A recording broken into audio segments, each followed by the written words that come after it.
Hello students, आज का हमारा टॉपिक है क्रोमोसोमल एबर्वेशन यानी कि गुणसूत्रों में परिवर्तन। गुणसूत्रों में परिवर्तन होने से कौन कौन से दोष या डिफेक्ट ऑर्गेनिज्म यानी कि प्लांट में उत्पन्न हो जाते हैं, उनके बारे में आज हमें बात करनी है कि क्रोमोसोम में चेंज होने से क्या क्या चेंजेस प्लांट में आ जाते हैं। तो सबसे पहले तो हम बात करते हैं कि क्रोमोसोमल एब्रिवेशन है क्या। वेरिएशन इन क्रोमोसोमल स्ट्रक्चर और number is called chromosomal abbreviation, यानी कि गुणसूत्रों में विभिन्नता, यानी कि नॉर्मल से अलग। जैसे हमारे अंदर 46 गुणसूत्र हैं, अगर उनकी संख्याएं बढ़ जाएं, 47 हो जाएं, 48 हो जाएं या 45 हो जाए, कम हो जाए, या उनकी संरचनाओं में चेंज आ जाए। ध्यान दीजिएगा, हम दो बात करेंगे यहाँ पर कि गुणसूत्रों की संख्या बदल जाए या गुणसूत्र की संरचना में परिवर्तन आ जाए, उसे हम कहते हैं क्रोमोसोमल एबर्वेशन या गुणसूत्र परिवर्तन। जैसा फिर हम इन्हें दो भागों में बांटेंगे। एक तो क्या है कि नंबर में चेंज आ जाए, यानी कि उनकी संख्या बदल जाए, तो उसे हम क्या कहेंगे, प्लोइडी, यानी कि नंबर एबर्वेशन। तो इधर देखिए, they can refer to change in the number of set of chromosome, यानी कि हमारा क्रोमोसोम का बेसिक सेट नंबर कितना है, n है, जो हमारे गैमेट्स में होता है, और हमारी बॉडी में जो सोमेटिक सेल्स है उनमें ये 2n होता है। तो अगर सेट ही चेंज हो जाए, 2n की जगह 3n हो जाए, तो भी बहुत ज़्यादा चेंज आ जाएगा। या एक या दो क्रोमोसोम कम हो जाए, जिन्हें हम एन्यूप्लॉइडी कहेंगे, उन्हें उससे भी बहुत चेंज हो जाएगा। Change in the number of individual chromosome, यानी कि एक ही कोई क्रोमोसोम चेंज हो जाए, कम हो जाए, ज़्यादा हो जाए, ठीक है, जिन्हें हम एन्यूप्लॉइडी कहेंगे, वो भी हम पढ़ेंगे।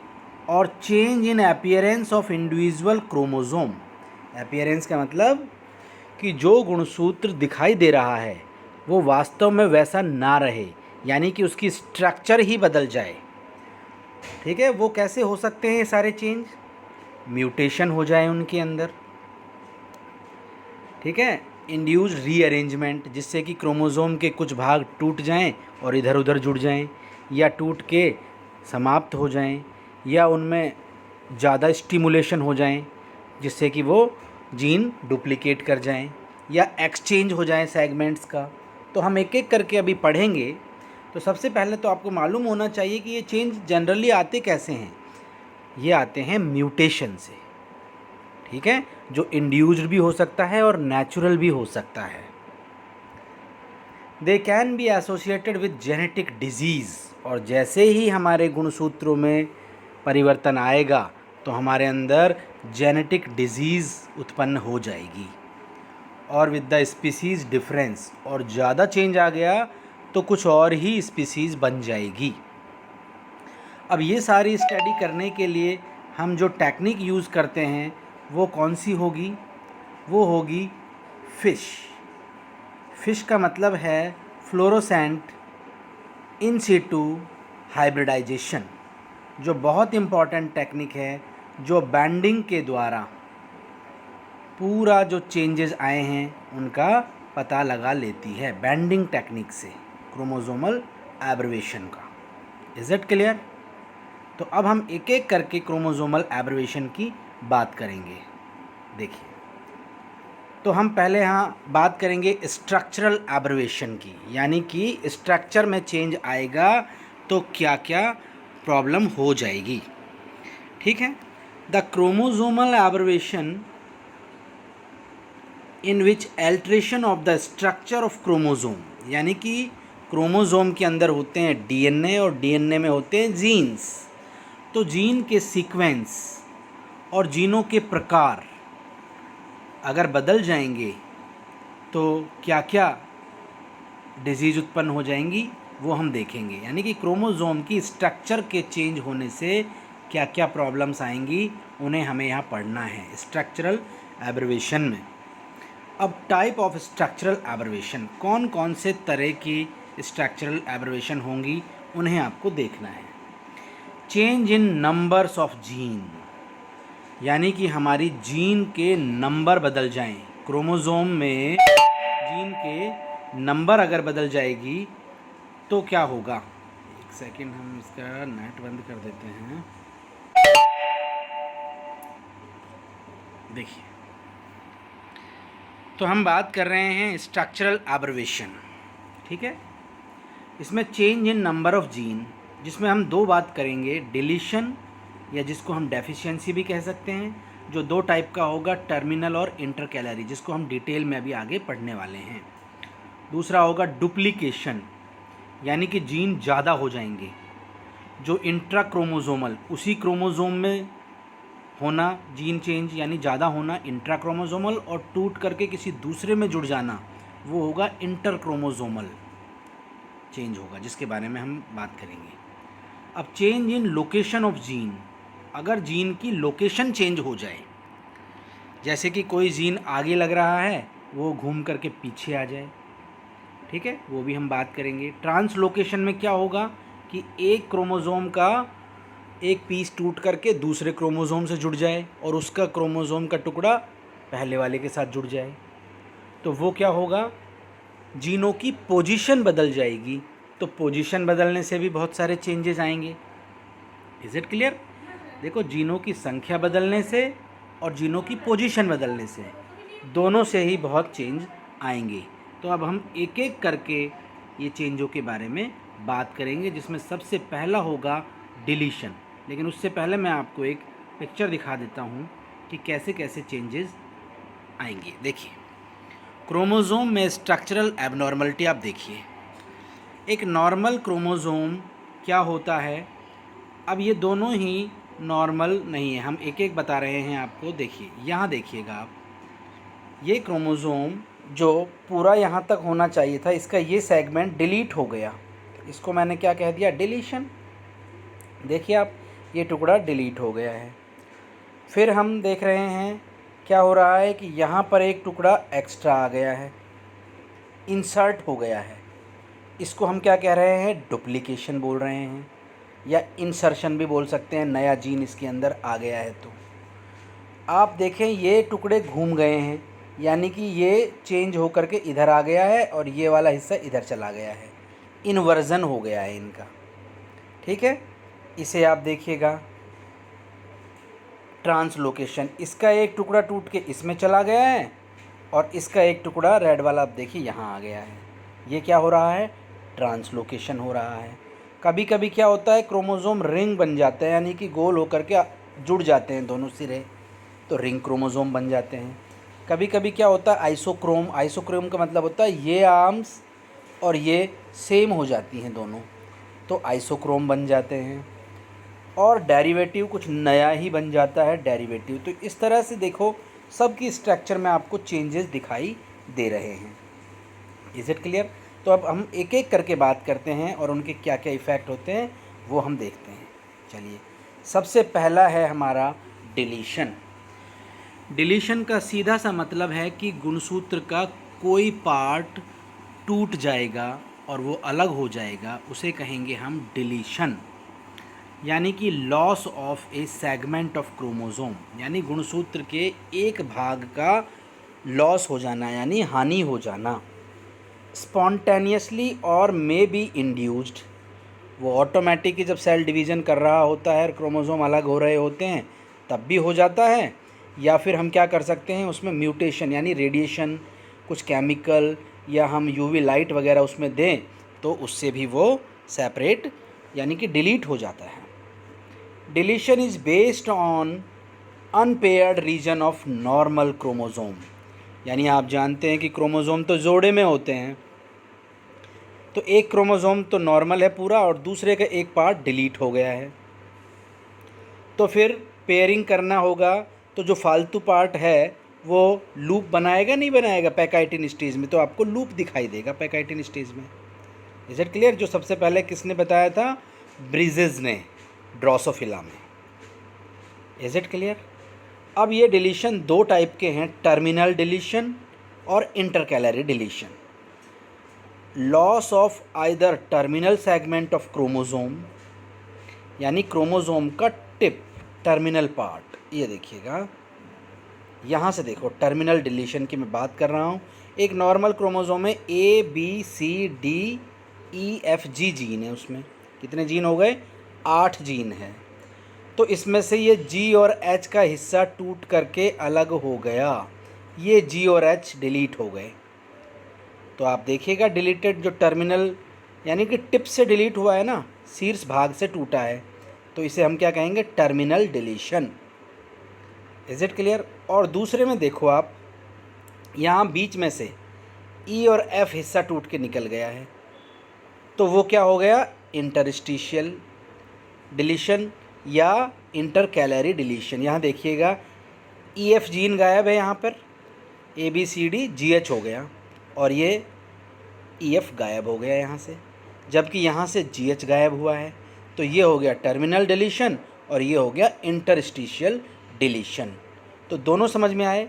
यदि गुणसूत्र का शीर्ष भाग टूट जाए तो उसे हम टर्मिनल डिलीशन या शीर्ष डिलीशन कहेंगे, और बीच में से कोई हिस्सा टूट के निकल जाए और फिर जुड़ जाए पीछे वाला हिस्सा, तो उसको हम कहेंगे इंटरस्टिशियल डिलीशन। इसका एक डायग्राम मैं आपको और दिखाता हूँ, ये देखिएगा। ये क्रोमोसोम है, जो बीच का हिस्सा ये टूट करके डिलीट हो गया है, ये देखिए जेनेटिक मटेरियल, और बाद में ये जुड़ गया है। तो ये कौन सा डिलीशन हो गया? इंटरकैलरी डिलीशन या इंटरस्टिशियल डिलीशन। अब आप आइए आगे। तो मैं आपसे कह रहा था दो टाइप के डिलीशन थे, loss of either terminal segment of chromosome. In 1938, Muller postulated that loss of telomere make chromosome unstable, so it is not commonly observed। देखिएगा सबसे इम्पॉर्टेंट बात कि इतने बड़े अगर टुकड़े टूट जाएंगे तो जनरली ये स्टेबल नहीं रह पाएगा। अगर टिप उसका नहीं रहेगा तो क्या होगा कि ऑर्गेनिज्म है जो उसका क्रोमोसोम स्टेबल नहीं हो पाएगा। जैसे मक्का में क्रोमोसोम के टर्मिनल डिलीशन होता है, लेकिन प्लांट है फिर वो सर्वाइव नहीं कर पाता है। ये मेज इसका एग्जाम्पल होगा। इंटरकैलरी डिलीशन में क्या हो रहा है? Loss of segment in between centromere and telomere. यहाँ मैंने आपको दिखाया कि ये देखिएगा, इसका यहाँ सेंट्रोमियर आपको दिख रहा है ये, और ये टीलोमियर दिख रहा है। इसके बीच का हिस्सा है जो टूट के चला गया और अब ये जुड़ गया, तो ये तो स्टेबल हो जाएगा क्योंकि इसमें टीलोमियर भी है, टिप भी है और सेंट्रोमियर भी है। तो टर्मिनल है जो ज़्यादा खतरनाक होते हैं इंटरकैलरी के कंपैरिजन में। तो इसको भी हमने ड्रोसोफिला में ऑब्जर्व किया, कॉमनली मिलता है ड्रोसोफिला के अंदर ये। Effect of deletion. अब अगर डिलीशन हो जाएगा तो क्या प्रभाव पड़ेगा? क्रॉसिंग ओवर नॉट अकर, क्योंकि क्रॉसिंग ओवर तो होमोलोगस क्रोमोसोम्स जो होते हैं उनकी नॉन सिस्टर क्रोमेटिड के बीच में होता है, लेकिन जब वो डिलीट हो जाएगा तो होमोलॉगी बचेगी ही नहीं, उसमें छोटे बड़े हो जाएंगे।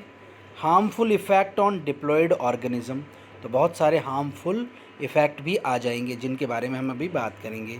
और उसकी मॉर्फोलॉजी, रूप, रंग, हाइट, उसमें और जो चीज़ें हैं वो सब कम हो जाएगी। जैसे प्लांट की पैदावार कम हो जाएगी, प्लांट का पूरा ही ग्रोथ, डेवलपमेंट, रिप्रोडक्शन वो रुक जाएगा। ठीक है, यहाँ भी आप देख सकते हैं ABCDEFG में से हमने C को डिलीट कर दिया है, तो ये इंटरकैलरी डिलीशन हो गया। Is it clear? देखिए ये मैं बता चुका हूँ दो टाइप के, टर्मिनल डिलीशन और इंटरस्टिशियल डिलीशन के बारे में। अब आप देखिएगा, अगर डिलीशन हो जाता है तो क्या क्या प्रभाव आपको दिखाई देते हैं। अगर मैं बात करूं, एक बहुत ही कॉमन सिंड्रोम है जो हम लोगों में ही मिलता है। कौन सा है? Cri du chat syndrome. Cri du chat, इसमें जब जो किसी को ये प्रॉब्लम हो जाता है तो वो बच्चा होता है जो बिल्ली के बच्चे की तरह रोने लग जाता है, जैसे बिल्ली का बच्चा रो रहा हो। अब ये सिंड्रोम कैसे होगा? ये एग्ज़ाम में बहुत आता है। क्राई डू कैट सिंड्रोम, इसमें क्या होता है? डिलीशन हो जाता है terminal segment of short arm of chromosome number 5। यानी कि हमारा जो क्रोमोसोम नंबर 5 है उसकी जो छोटी भुजा है वो डिलीट हो जाती है, यानी कि गायब हो जाती है, वो ख़त्म हो जाती है। तो हमें कौन सी बीमारी हो जाती है? Cri du chat syndrome. In this syndrome infant crying like cat, यानी कि जो बच्चा होता है नवजात वो बिल्ली के बच्चे की तरह रोता है। Which is due to malformation of larynx. इसमें क्या हो जाता है कि जो हमारी आवाज़ कहाँ से आती है? लैरिंग्स से आती है। तो वो लैरिंग्स का जो फॉर्मेशन है वो ठीक से नहीं हो पाता है, क्योंकि जो क्रोमोसोम 5 नंबर पे जो छोटी आर्म है वही क्या करती है? हमारी लैरिंग्स को डेवलप करती है। Affected children show mental retardation.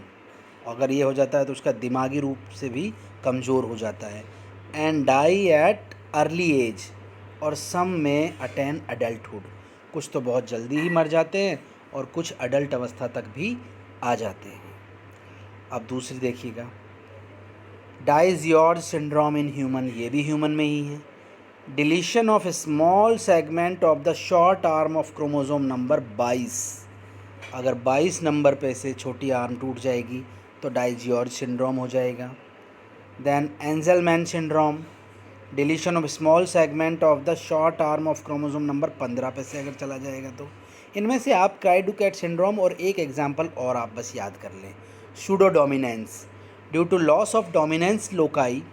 अब ध्यान दो आप, अगर एक क्रोमोसोम पर डोमिनेंट जीन है और दूसरे पर रिसेसिव तो डोमिनेंट दिखाई देगा, और अगर डोमिनेंट वाला टुकड़ा टूट के चला गया तो रिसेसिव वाला दिखने लग जाएगा, नहीं लग जाएगा? तो सूडो डोमिनेंट हो जाएगा वो। Deletion is alternative recessive allele act as a dominance and produce phenotype. तो वो बेचारा डोमिनेंट होते हुए भी रिसेसिव हो जाएगा, जिसको हम क्या कहते हैं? Pseudo dominance. तो ये हैं सिम्टम्स किसके, यानी कि जो सिंड्रोम्स हैं, जो डिजीज़ हैं, किस में हो रही हैं? ये ह्यूमंस में। किसकी वजह से? डिलीशन की वजह से। ये मैंने आपको बता ही दिया है कि अलग अलग तरह की एबनॉर्मलिटीज़ हो सकती है क्रोमोसोम्स में। ये हमारा डिलीशन मैंने आपको बताया ही था। तो डिलीशन आपको मुझे लगता है पूरा क्लियर हो गया होगा, ठीक है। अब डुप्लीकेशन, इन्वर्जन और ट्रांसलोकेशन, ठीक है, वो हम बात करेंगे नेक्स्ट क्लास में। Thank you.